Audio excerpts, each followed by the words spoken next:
The old bell above the garage door jingled, a sound Jack Bennett had heard every day for the last 20 years.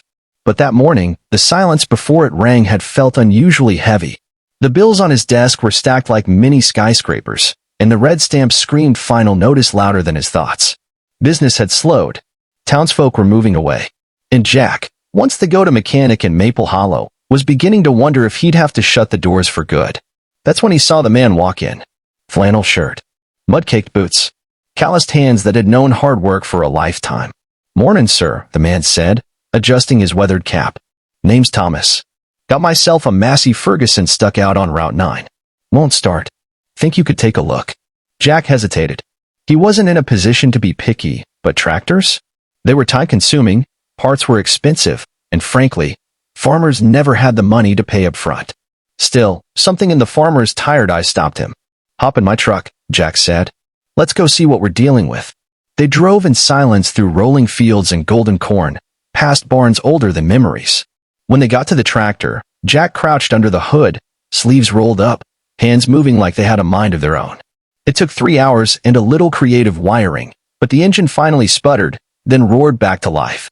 Thomas's face lit up with pure relief. "How much do I owe you?" he asked, already pulling out a worn leather wallet. Jack wiped his hands and shook his head. "Forget it. Call it a favor." The farmer looked stunned. "You sure?" "Yeah," Jack said with a small shrug. "You've got work to do. Get back to it."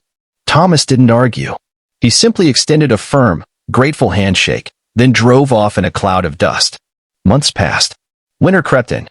The bell above the garage rang less and less.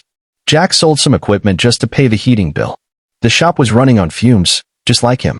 Then one snowy afternoon, the bell jingled again. Jack looked up from his desk.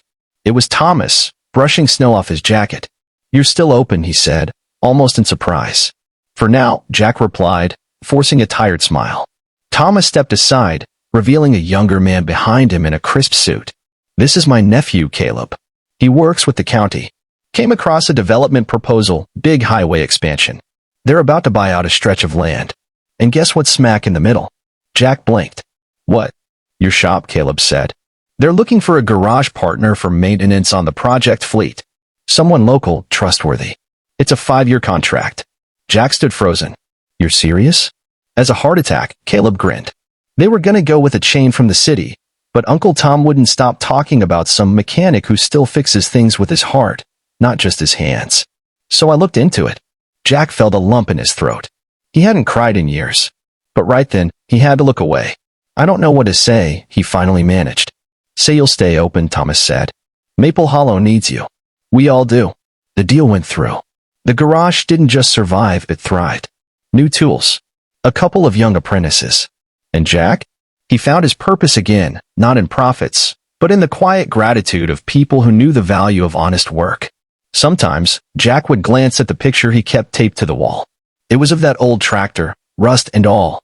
Underneath, he'd scribbled, "Kindness comes back, just not always how you expect." And every time the bell jingled above the door, it reminded him of one simple truth. The smallest acts of good can echo louder than the loudest engines.